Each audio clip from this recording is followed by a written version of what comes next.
and welcome to Souk News Democracy Day special. I am Sarah Owusu-Ansah and I'm excited to be here. And of course, I am not here by myself. You already know this is a second part of our Democracy Day conversation. I have my co-anchor here with me in the studio. Hello, Olumide. Once again, happy Democracy Day. Happy Democracy Day. It's amazing to have you in the studio. Right, we're discussing democracy at length. 27 years of democracy. And can we say we are there yet? I'm sure that question has been on your mind for a very long time as well. But we cannot just have this conversation on our own. You know, we have to bring experts, we have to bring our seniors that have experienced this, you know, for a while. And it is with so much excitement that we have in the studio today with us, we have the person of SimeonYomi Fashanu. He's a community leader and an activist, and he'll be joining us to have this conversation today. Thank you so much for joining us, SimeonYomi Fashanu. Thank you. Great to be here. It's an absolute honor to have you, and happy Democracy Day. Wishing you same. Thank you. Right, I want us to have this particular conversation around the speech that the president made on Democracy Day. You know, the president highlighted some very key points during his speech. But before we delve into it, I would like to ask, 27 years after, if you were given a scorecard, how would you rate us as a nation in terms of democracy? Rating is a little bit not for me personally, but when you depends on the criteria you are using, the standards being used to raise. But looking back, not from 1999, but from at least the day we are celebrating, June 12, 1993, you will see that we have moved a little bit forward. One, whether good or bad, we have a line of secession. This is the first time politically, Nigeria has succeeded itself through voting. Whether it is perfect or not, that's another thing entirely. But that is progress also. And I believe that this, once you don't stop and you continue moving, by all means, to keep moving, you will get to your destination. Right. And we will get to the El Dorado of our democracy. Right. You know, going into the president's speech now, you know, one of the things the president said when he was addressing the nation was, it described democracy as Nigeria's only acceptable form of government. Now, from everything that we've seen going on over the years, would you say democracy has actually improved the lives of Nigerians that are supposed to be beneficiaries of this democracy? I would say no. Okay. I'm 70. A generation is 20 years. An average 20 years person is creating another generation. So for 60 years, we have about 3 generations. In 1970, in the 70s, Nigeria was generating about 4,000 megawatts. And today, we are generating 4,000 megawatts. In some areas, we have 60-year-old grandparents, grandmothers. So what they were using at that time is still what they are using now. That a couple 60 years ago should be having about 20 in their family now, including children and grandchildren. So, and you can't expect them to still be living in one single room or one single flat. There is need to expand.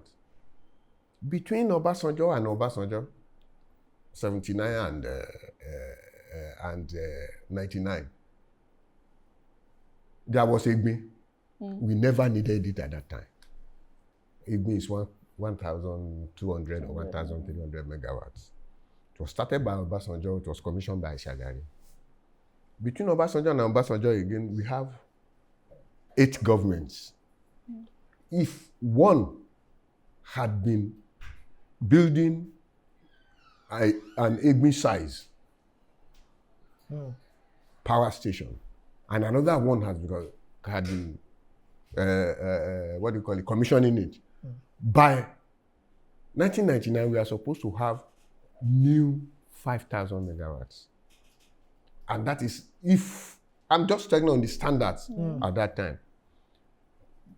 At that time, we were only about 100 million. Today, we are about 250 million. Today, Nigeria needs a minimum of 40,000 megawatts for us to say, yes, we have electricity. I went to Grok and I asked Grok, how much is it going to cost to build a 400 megawatts gas station? And Grok said that in an advanced country, it will take 4 years. In a developing country like Nigeria, where we don't have the parts and we don't have the funds for it, it will take 8 years. So if a government is going to build electricity, it means that every state minimum must try to build at least 400 megawatts. And what will that give us? Maybe about 20,000 megawatts, and Nigeria needs 40,000. So it will still not be enough. So we need massive. What we are encountering now is what we failed to do 20 to 40 years ago. If we had been doing what we are expected to do 20, 40 years ago, we won't be in this problem. All infrastructures, road, agriculture, everything. So what we are doing now is, today, Nigeria is trying to do a catch-up, but are we doing it right? That's another question. Are we aiming towards it? That is what it is. Right. Thank you very much for this, your powerful thought. I really like where we kicked off, and the room is getting a bit hotter. So I'd like to ask you, when you look at democracy, simple definition, government of the people, for the people, and by the people. If democracy is supposed to deliver accountability, then why do citizens feel disconnected from those who they elect? First, democracy had been with us. Had been with us Africans. And we had a way of our democracy. Take the case of one of the most advanced democracies by the 1800s, the Egba system. In Yoruba land, or in Egba land at that place, we have about 6 sets of people. We have the Kabiyesi. Yes. He rules, but he can't rule alone. On a side, we have the Ogbonis, who controls the Kabiyesi, and there are ways with which you are put into the Ogboni. How the admission is, because it has a great power to control the monarchy. Yes. Now we have the Oloye. They are the traditional rulers of different communities. Okay. And they are also controlled. We have the Olowo or Olola. That is after the Ijoye. We have the Borokinis. Yes. And down to the last. And everybody knows what he is supposed to do. And if the least person is not getting his rights, he knows that he can get above the oppressor and get justice. And if you don't get justice there, you go further. And that is our system. Now, we now bring a democracy. Before I go there, you cannot be an Oba if you are not from the royal family. Definitely. And you cannot be an Oloye from you. And the Oba and the Oloye is inherited. And until they die, they will be there. They'll be there. Except they have done, which is very rare, when they are deposed. The position of, and the Yoruba land, they said, Tabakon Baku, Obakan Nije. Yes. If the king doesn't die, you can't crown another one. Yes. And that was how it was. This type of democracy is foreign democracy to us. And that is why somebody will want to be the governor and wants to be the governor forever. Because we were coming from the mindset of once I am there, I have to be there until I die. The monarchical system. That was what we, especially people from my set, that was what we were built into. So what we are doing now is strange. Maybe in the next 50, 60 years, our children will now come to, because they lived it. They lived in this democracy. But we lived in the mixed period, but more into the monarchical system. So you see somebody who is in the House of Assembly and wants to be there for 10 times. Whether it's good or bad. But it comes naturally from and now we are going back, we are trying to raise up our traditional institutions, and that is bringing conflict. We are bringing up our traditional institutions, albeit without the traditional powers. Right. You know. The Oba of Lagos cannot come in now and say, Fashanu, come to my, somebody brings a staff to my house and say, Fashanu, come to my, except I want to respect, which I fully respect the Oba of Lagos. Because I'm used to it. Yeah. I know that, it's Kabisi that is calling me. But if it is somebody from another place that doesn't flow with the system, say, who is he to call Why me? would he I will come when I want. That is it. Right. So we need to understand it, and then we need to know how to move forward. Right. You know, Olumide just, asked the question about why Nigerians feel disconnected and what have you. And despite the fact that Nigerians, one of their rights is the right to vote and be voted for, and we're going into the electioneering. We're in the electioneering period already. Yes. And we've gone around and we found out that a lot of people do not even believe that their vote means anything. And some people will tell you, I am not bothered, I am not going to vote. Voter apathy is coming into the fore. To what extent is voter apathy becoming a threat? Do you think it is a threat to our democracy? If yes, to what extent is voter apathy becoming a threat to Nigeria's democracy? I want to start. Occasionally, I want to let you know that I'll go back to Yoruba traditional. Definitely. Wọ́n ní tó bá ń gbọ́ gbégbégbé, tó bá bá wọn gbé, wọ́n á gbé jù sẹ́yìn kò lé ẹ̀. Okay, what does that mean for our non-Yoruba? Yes, literally. It means that when people say, let us carry this huge thing that we don't want within the community or something like that, and you said you are not bothered. He said that huge thing that they don't want, they will drop you in your compound because you are not part of those who are carrying it. In 1979, democracy, I was just finishing out of higher institution and I was going for my NYSC. Okay. And I went to vote. At that time, we also had 1979 the mindset that our votes didn't count.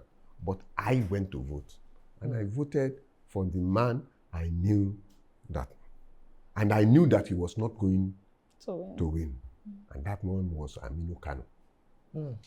So I voted PRP. I waited, not now, in those days, we waited to count the votes. The votes were counted, and when it was announced, in my polling station, Alakara, Moshalashi there, PRP won, and I said, that's my vote. We like sloganeering a lot, and we don't take action. I'm not talking about violent action. Yes. We don't take action. We want other people to take the action for us. That's number one. Number two, nobody ever, especially in Nigeria, wants to say, sorry, I have failed. I will try next time. Nobody loses election, no? Even from secondary school. How did you get low mark? The teacher did not like me. Sure. What's your mark? The teacher gave me 40. It you. is always the teacher. Though I don't rule out that teachers can give marks, but it is always the teacher. So we have this mindset of blaming the system for whatever we have done, and people are not taking responsibility for what they have done. If we have people, do you know that 10 people can make a lot of noise in a community and overwhelm the will of that community? They will overwhelm the will of that community because of their noise. And it is their noise that people beyond that community will see or will hear. And they say, in that community, this is what happened. Right. People who have genuinely gone to vote, 10 people can just come with whip and cutlasses and get it all, everything. But it does not mean that the majority of the people didn't want to vote. Right. Nobody, we won't go to a polling booth and see that my party or my candidate was defeated in this polling booth. The first thing is Ojoroni. Even if there was no problem in that place, only very few people will accept that.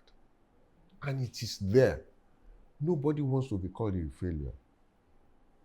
I am a politician because all human beings are political animals. We are looking forward to contesting during where was that? UNCP. And we said that we shouldn't leave everything. You remember during the Abacha period, some people said that we should leave it to Abacha. And some of us said that no, whatever happens, we should participate and see what is happening. So if we say that this is not going to be anything, then it will not be. What if it turns out to be the path? So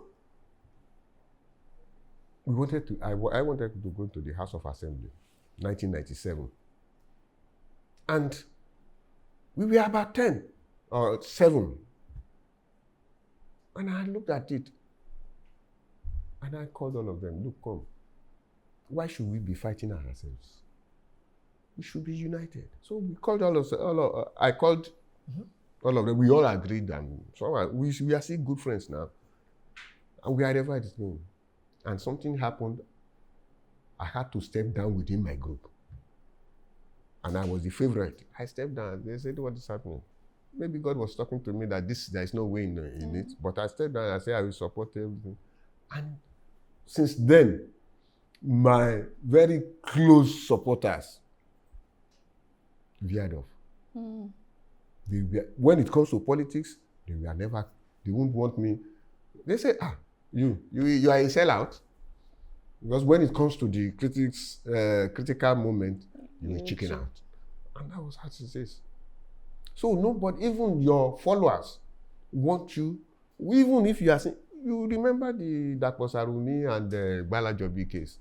They were locked in a room for 3 days to agree. And everyone was saying, look, what will I tell my people? One of them, until both of them were swept out. So these are some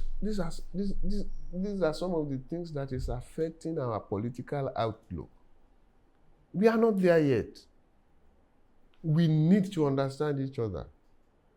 And we need to make sure that we participate in whatever way.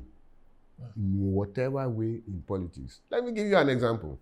There is a street down there. That street with the mortuary, just behind this general hospital there. There's a street there. I knew it at Brook Street. And it's now Brook Street.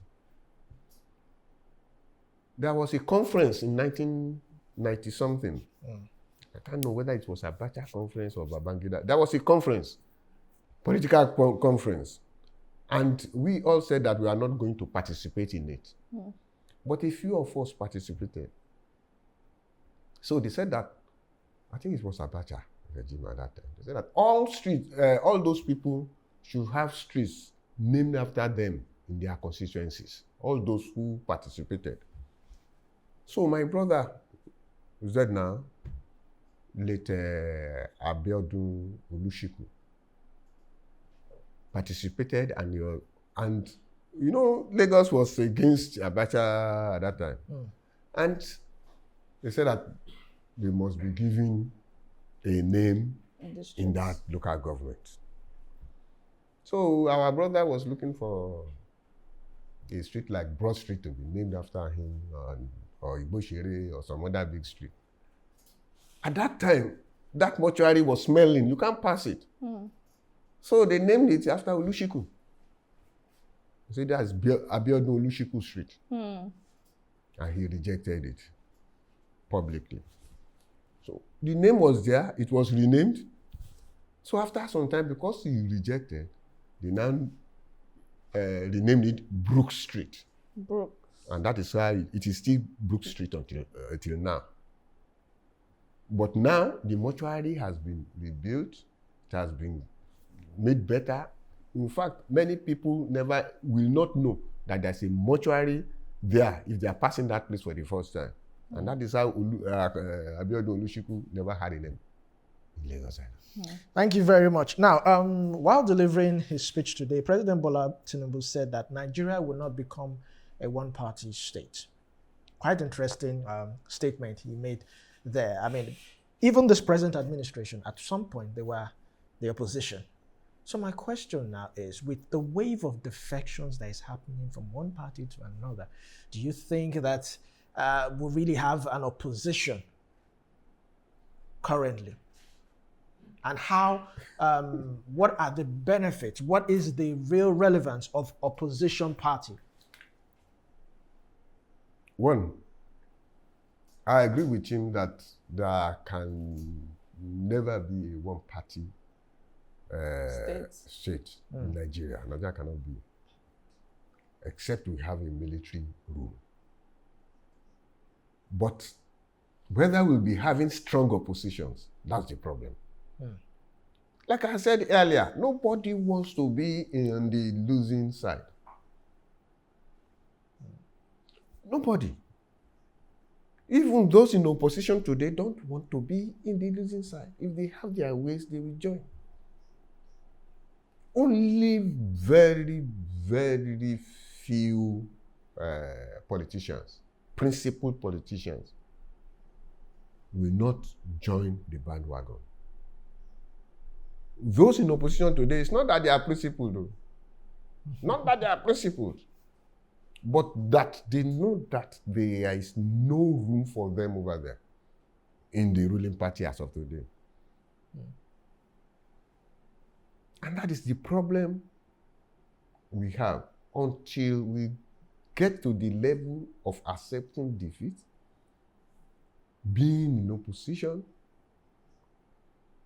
There's nothing wrong. Somebody is declared a winner. You have done all you have done. Congratulations.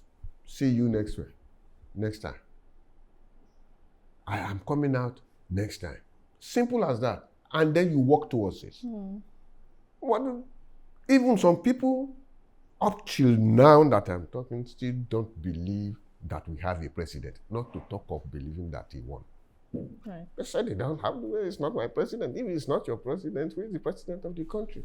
Yeah. So we are not going to accept. And even with that mindset, there will still be some people in opposition one way or the other.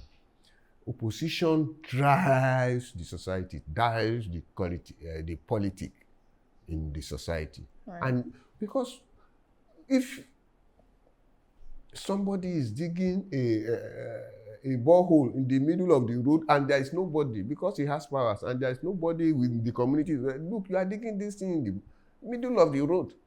How can you build your... And he has the majority, so... Right. But somebody must talk.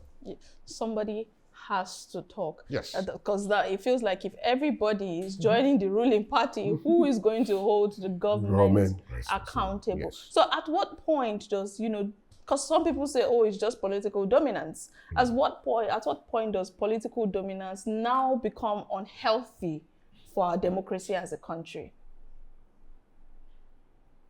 Now it's unhealthy, even right now.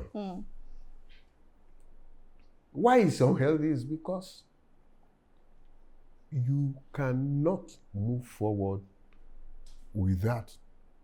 something happened here just now. Somebody was opening the door.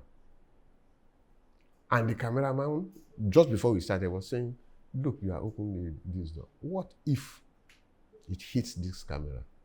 Yeah, you didn't want to open it wide.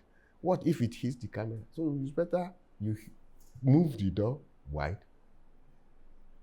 so that you won't, by mistake, hit the camera. And that is what it is. Somebody is trying to correct before the problem. Yes, before the issue happens. And that is what it's supposed to be. If I have an idea of a better setting for this place, and I don't say it, that idea will die. But if you say, look, why should the camera here facing this place and the camera here facing this place? Why don't you put it the other way around and let's see what's happening? But if I don't talk, and that's the problem. The problem is that a lot of people don't talk. And the way we talk is not the way it should be. A lot of people are talking as if, like saying, this setup is wrong, it should be changed. No. Why not let us try to do this way? It's different from the way you are doing it is wrong.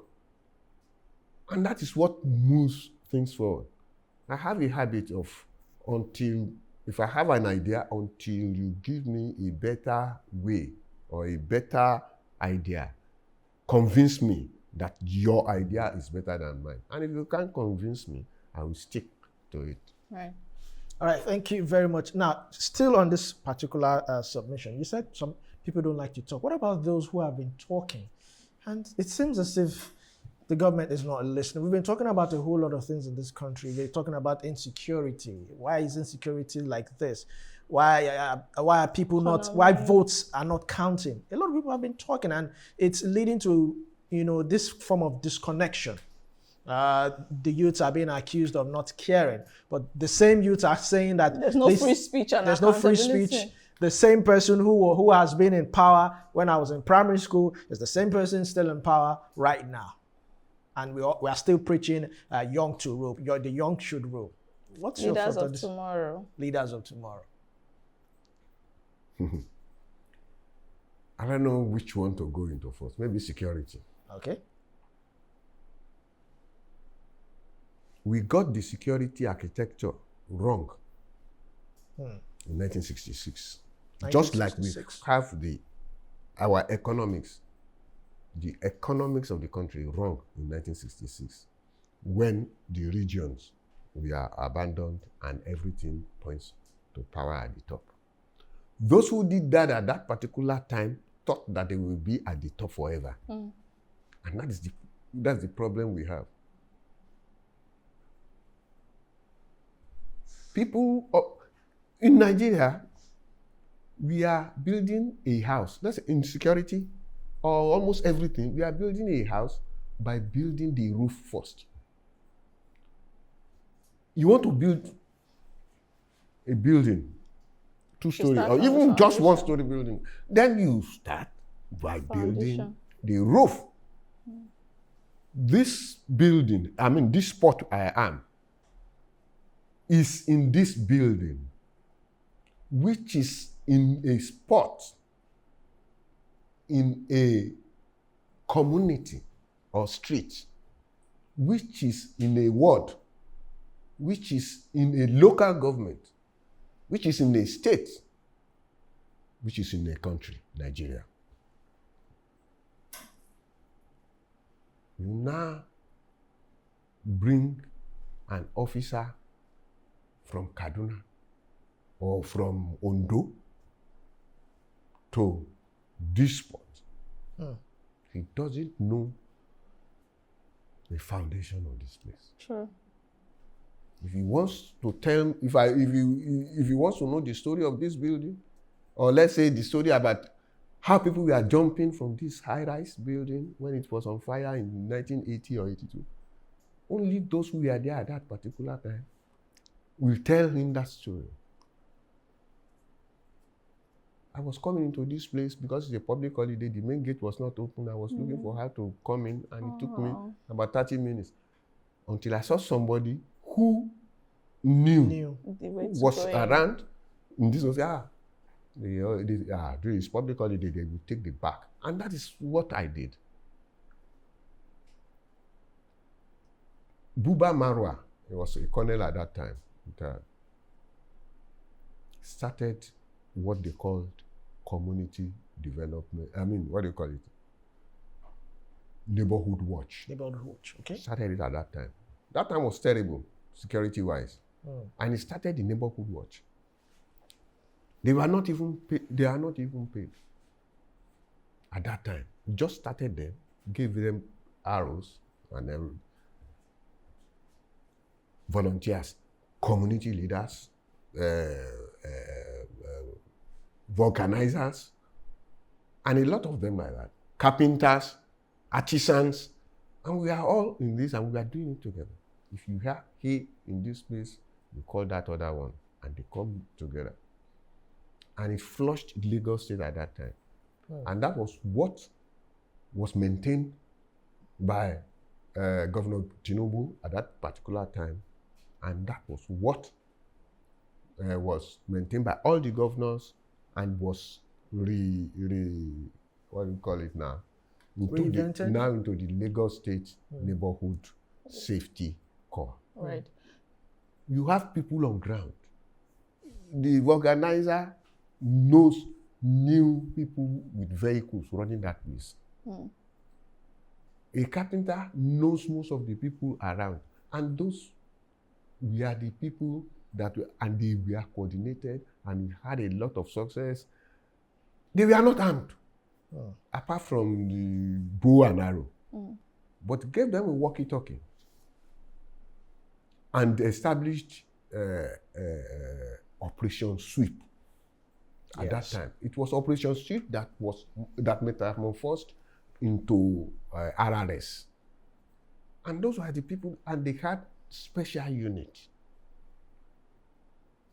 People are talking about state police. I am talking about local government police. Right. If you don't get local government police, you will still get it right. Because if there's a crime here, there's a structure for it already, anywhere in the world. If there's a crime here and I am here, I report. If the person escapes my community, goes to the next community, I will call my colleague. This man has crossed to your border. If he has crossed to another local government, from the area, we call to the other local government and say, okay, he's in Ward C of your local government. He just crossed to Ward C. The same thing, if he leaves that place and goes to the states, we will call the states. The state have crossed state borders, so this man has crossed state border, is there. And by that time, the national is aware, because it's the national that will inform the state. We inform the national. And the structure is so simple, but we are building the roof first. We have the federal government police first. I'm glad that we've moved into security, because our time is, running very fast and we need to quickly wrap up. The president, during his democracy speech, mentioned security and said, in his words, our highways are safer. And, seeing that, it brought a lot of questions, because aside our highways, there have been so many issues of insecurity. We still have the Oyo State, the kidnap that happened in Orire local government, Oyo State, that they're still calling for. People are scared to travel because of their lives. So I asked myself, what is the yardstick that was used to measure the success of the security situation in the country when the president made that statement? And how can a nation, claim to have attained progress in the area of security when the citizens are practically living in fear, in their homes, in their churches, in their place of worship, in schools, on the highways? So how exactly, what are some, in your perspective, very quickly, what are some of the security steps or measures that can be taken right now? You've highlighted how we got it wrong from the beginning. Right now, with where we're at, what are some of the measures that needs to be taken to help us combat or manage this whole insecurity issue and build a stronger security architecture? Well, first, I've mentioned the structure. Yes. But maybe that is not immediate. That may not be a midterm solution. It's a long-term solution because we have to start from the scratch. Yeah. But the immediate solution is for us to what do we call it? It's for us to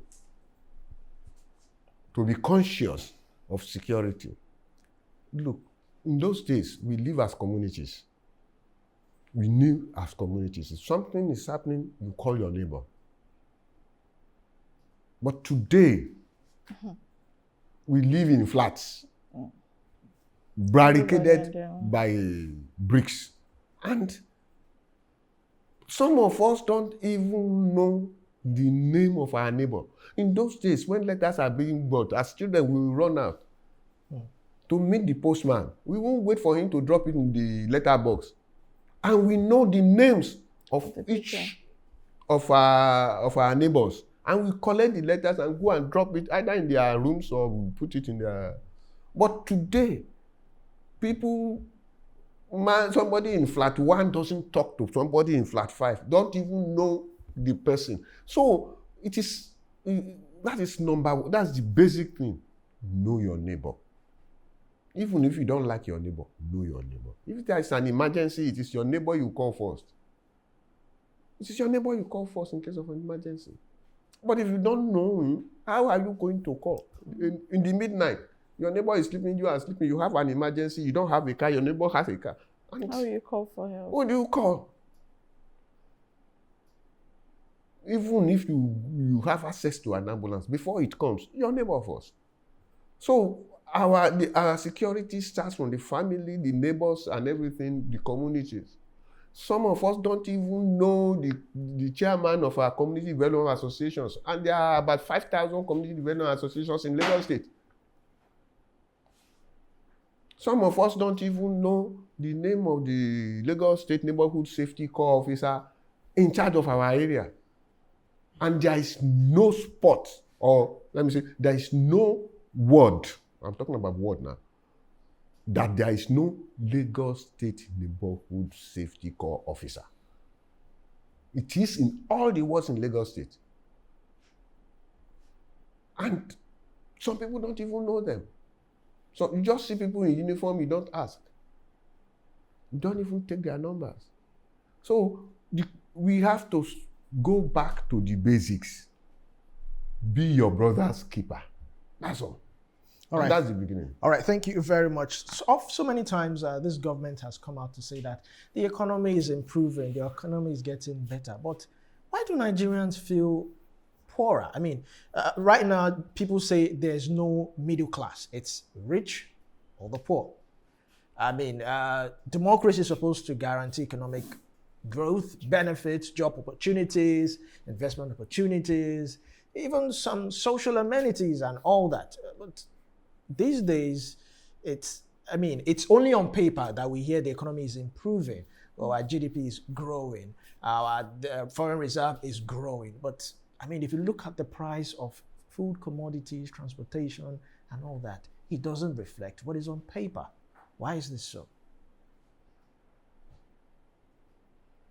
I don't want to look as if I'm supporting the present situation or the present government. But the decline in our lives, in the quality of lives of the people, was not felt. But the economic indices, we are going down. Unfortunately, we are not fed with the economic indices as at that time. We never knew that we had a problem. In the 2000s, we never knew we had a problem. The last 20 years, we never knew. Things were stable. But we never knew until around after COVID. Because COVID really affected the world economic situation. But it affected us much more, our economy much more, not in the disease itself. So later, by the time we started to look at the indices, everything was down. Companies started disappearing. Those are the people who were with the indices. They started leaving this for various reasons. In Nigeria, there were over 500 industries knitted into the textile industry. I don't think we have 3 today. And if only each of them employs just 1,000 people, you know how many people may be in this industry. Right. Senator Oshiomhole is from the textile industry. He has much more information on this. When it was going down, we never knew. If the indices don't go up, it will not affect. Right. The indices have to go up. There have to be industries. There have to be the building of these infrastructures. The infrastructures, like I said, the infrastructures we failed to build 20 years ago is now haunting us. And it will take some time. Right. I had a problem, and that problem was somewhere in a community. I would like to mention the name. They are known to me. It's headquarters of India Hemp. It's a community. And as a community leader, we are working on how to stop this. But some people said, that's what we eat by. And some people, we are genuinely interested. And the conclusion was, you don't fold a dried fish. Leave the dried fish there. Now you can fold the freshly caught fish. And those are the youths. So those are under 20s. So we started working of those who were under 20s. And today, we have many people from that community are highly educated because they were not going to school at that time. They are now highly educated and big positions in Lagos. Let's say in Lagos today, because the community is in Lagos. So we need to build these indices one way or the other. But then we have to take care of the youth. Right, because they are very, very important. They are the future. They are our future. You know, if you leave us, we would continue the conversation and not go anywhere. But it is so sad and painful that, you know, we have to wrap up the conversation. But one thing is certain, we're definitely bringing you back to have a conversation with us. We would love to have you join us again. But it's been amazing, you know, discussing these things, some of the key areas of the president's speech for the Democracy Day with you and Democracy at Large. Thank you so much, SimeonYomi Fashanu, for joining us today. It's a pleasure. Thank you. Thank you for giving me this opportunity. Right. You've heard it from him. He's a community leader and activist. We've talked on some of the areas that the president, you know, addressed during his speech. But the big question still remains, is democracy delivering what it promised to the people?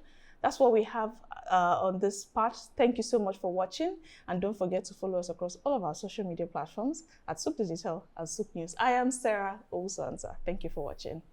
And I am Olumide Sokoya. Once again, happy Democracy Day.